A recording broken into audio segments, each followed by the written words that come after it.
ఒకప్పుడు మనకు అనిపిస్తుంది, చాలా బాధ ఉన్నప్పుడు, ప్రపంచాన్ని తప్పించుకోవాలన్నప్పుడు ఎవరికైనా మీకు అనిపిస్తుంది, ఎవరికైనా ఒక పెద్ద బండరాయిని చూసి ఈ బండగా పుట్టకూడదా నేను అనిపిస్తుంది, లేక ఒక చెట్టుగా పుట్టకూడదా అనిపిస్తుంది.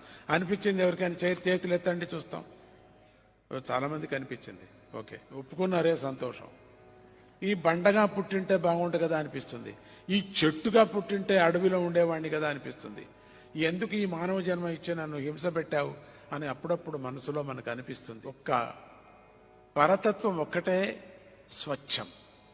పరమాత్ముడి యొక్క తత్వము పరతత్వమే. నేను కాదు, నువ్వే పరతత్వం. అది ఒక దాన్ని మనం నేర్చుకోవాలి. మనం భగవంతుడు, సర్వము భగవంతుడు. ఇక్కడ తీసుకొచ్చింది భగవంతుడే.